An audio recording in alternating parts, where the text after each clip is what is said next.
Hello, my name is Xiaoyan, and welcome to How Can We Take on the Next Normal?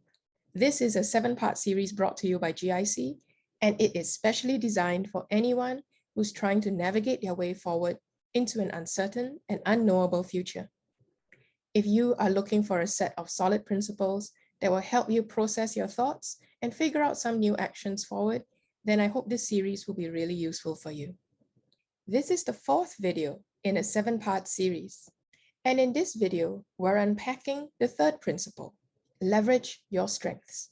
If you've started to think long-term and focus on building up your value, you may naturally wonder, where do I even begin? Should I invest my limited resources building up the things I am strong in or the things that I'm weak in? And actually, what am I strong in? What are my strengths? When you are young, you will get an early sense of your interests. And interests are the things that you are just drawn to think and feel and do something about. You may also get an early sense of your disinterests, which are things that you're just not drawn to think about or feel about or do something about. Interests are simply what you like, and your interests do not necessarily become your talents. So for example, I may like cooking, I may like drawing, I might like watching movies, and I have an interest in them, but that does not necessarily mean I'm exceptionally talented in them. And some of your interests will cross over simply from what you like to what you love. Sometimes we love something so much that we become passionate about it. When that happens, your interests could very well become passions. And passions means you are now willing to suffer to get better at it. The root word of passion is passio, and passio actually means to suffer, and we forget that component. This is why passions, unlike interests, actually have a chance of becoming your talents. They're not talents yet, but they have a strong chance of becoming your talents because you're willing to suffer the time, the effort, the energy to do something more with it. If you have an innate, naturally recurring pattern of thought, feeling, or behavior that leads you to repeatedly produce something of potential value, that is a talent. And all of our multiple passions and talents, they can definitely cross-pollinate into a unique value proposition. So your interests are simply what you like. Your talents are something that you keep thinking, feeling, doing, and keep producing things of value. It is the investment of time, this incredible compounded effect of intentional building up of knowledge and development of skills that takes what is simply a talent and turns it into a strength. So knowing these distinctions between interests and passions and talents and strengths is useful also from an organizational development standpoint. You want to be looking out for people who are naturally, repeatedly thinking and feeling and doing something, and they are so compelled to willingly suffer, paying the price to produce, to keep producing things of potential value. These are the people you want to invest time and money and intention in because they are your talents. You want to make them become stronger so that they become part of your organization's moat of strengths. So there's a very popular tool called StrengthsFinder. And the father of strength psychology, Don Clifton's definition of strength is a really useful one. So he says that a strength is the ability to consistently provide a near perfect performance in a specific activity. Is there a specific activity that I consistently provide at near perfect performance? Because if you do have that, that is extremely valuable. That there are talents that are really innate and natural to you, or there are talents innate to your business, and it can't be simply acquired overnight by someone who doesn't have them. Remember, if it could be acquired overnight, it's probably not a strength. If you have identified your most dominant talents, you want to keep investing in them for a long time. Put in the energy, put in the money to grow them into strengths, and keep strengthening your strengths, because that is what lets you create something that no competitor can copy overnight. So hit the pause button now to do a self or team reflection. What are my strengths? What are my organization's strengths? What am I getting stronger in, or what are we getting stronger in? Are there talents or passions that I have been investing time in to develop knowledge and skill in? Are there any specific activities that I already see myself or see ourselves as a team consistently providing near perfect performance in? And are we positioning these activities as our highest value proposition? So how can we identify our talents? And what are the 4 main domains of strengths that we operate in? According to StrengthsFinder, there are 4 big domains of strengths, and under each domain falls a lot of what they call talent themes. So for example, there's a big domain of strength called the executing strength, where it is a whole bunch of talents that are required to make things happen. And then there's a domain of strength called influencing, where there's a whole bunch of talent themes that are all about helping you to take charge or speak up or make sure the team is heard.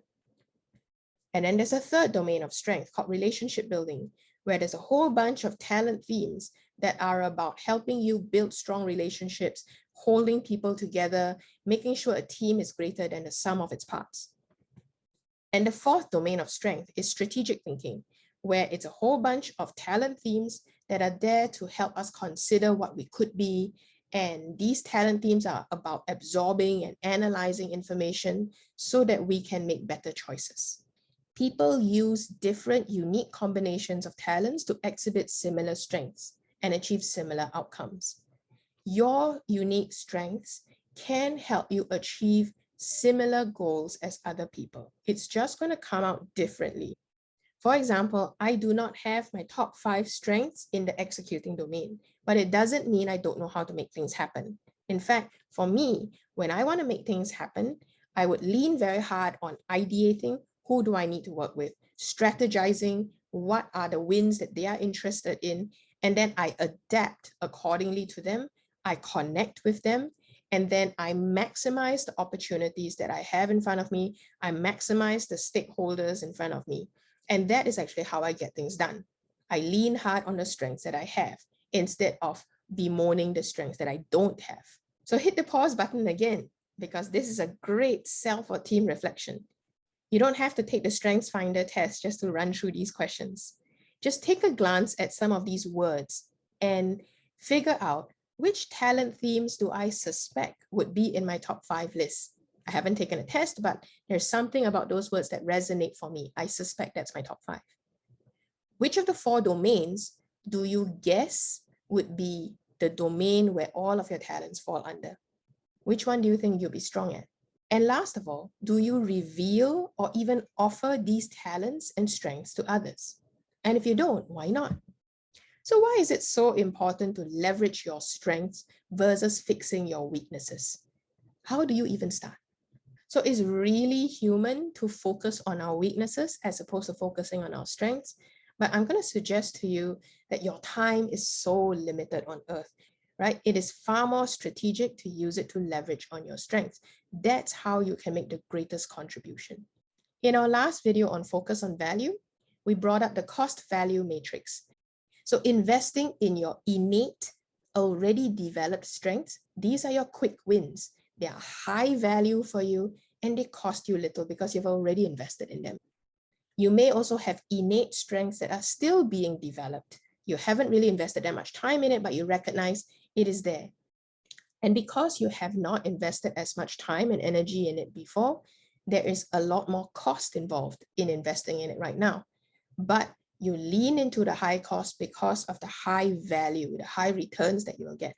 These are your strategic wins. Now, strengths that are not that innate to you, the strengths that you fantasize about having, you see it in other people, you wish you could have them, they aren't going to be your best investment, right? They are going to cost you a lot and actually have very limited returns because it's not natural to you. The second reason why you want to focus on your strengths rather than your weaknesses is that your attention is limited, your resources are limited, and you need to channel that attention and your best resources to feeding the opportunities and starving the problem. See, yesterday's problems tend to rob us of today's opportunities. So solving past problems, it's not useless, but it is limited. It can only contain past damage or present damage, whereas seizing opportunities helps to release new energy into us, new energy into our system, and it captures future growth. One practical way to do this is to do after action reviews after every significant project or season that you've just gone through. You should start off considering some of the facts of what happened in the past, what was supposed to happen, what did happen, why was there a difference? And then in the middle, consider some opinions about the present. Okay, so what worked? What didn't work? Why did that happen? At the end of an AAR, explore opportunities for the future and lean hard into them. AARs can end up focusing on problems and weaknesses. Just make sure that you complete that process and use it to look at the strengths and the possibilities and the opportunities that have also clearly emerged in the process. The third reason why you want to leverage on your strengths rather than fix your weaknesses is your energy is limited. See, nobody has enough energy for across the board excellence. In fact, if that's your end goal, you need to drop it right now because it is impossible. No one can be excellent in all things. That is a recipe for physical, psychological, and emotional burnout. You will never feel perfect enough. You will never feel good enough. And that's not the point to life. Don Clifton's research discovered that a focus on weaknesses or areas that need improvement, they can prevent failure, which is great, but it seldom, if ever, leads to excellence. Areas of non-talent never really develop into strengths. You are going to get so much better returns on your investment of energy if you just spent it working on your innate talents and working with other people who clearly have the innate strengths that you don't have. The fourth reason why you want to leverage on your strengths rather than your weakness is that this really helps you to come from an authentic position of true inner strength. You can finally stop hiding and being defensive, because hiding and defensiveness is a product of not being sure about what our strengths are.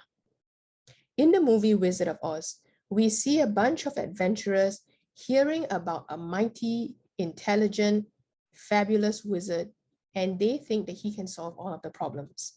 When the four friends finally make their way into the Wizard of Oz kingdom, what they see is a mysterious bunch of projections on a throne. One moment he's projected as a giant head, next moment he's a beautiful fairy, then he's a great ball of scary fire, and then he's a horrible monster. And the friends can't figure out what on earth is going on. And this is a really interesting metaphor for what it must feel like when you are projecting yourself and trying to impress the people who have come to see you or seek your help. Nobody must see the real me. Nobody must know the real me. This is a very shaky position of false strength. And it makes it really hard and puzzling and confusing for other people who are just trying to work with us or just trying to get to know us. When the friends finally decide enough of this nonsense, let's look behind the curtain. They see that the wonderful Wizard of Oz is really just an imperfect human being. But once he's been found out, he's so relieved that he lets one of the friends take over so that he can finally live out his real, authentic self and be the inventor and trickster that he really wants to be. Let someone see and let someone know. This position is possible only when we have found great inner security in leveraging on the strengths that we do have, acknowledging that we are strong. And we can also accept that others have strengths that we do not have. Only then will we dare to disclose ourselves and let others behind the curtain and learn to collaborate with them. There are two types of approaches to leadership. One is to put on a thick coat of armor where I need to know, I need to be perfect, I need to be right all of the time. Or you can approach leadership from a position of daring instead, where you are saying, I am here to be a learner. I don't need to know everything. And I'm not here to be right. I'm here to get it right with you. The more we know our strengths, the more we leverage on our strengths, the more dignity and daring we develop inside ourselves. And the more dignity and daring we can accord to others. Right? Only when we dare to be who we are and stand from our position of true strengths can we learn to leverage on the strengths of others and make things work together. So thank you for learning together with me. This was the fourth video of a 7-part series brought to you by GIC. If you found it useful, please watch through the rest of the series, and please forward this to someone who you believe could use this message too. Whatever you do, try not to journey into the future alone. Keep learning together. I will see you for the next session. Thank you.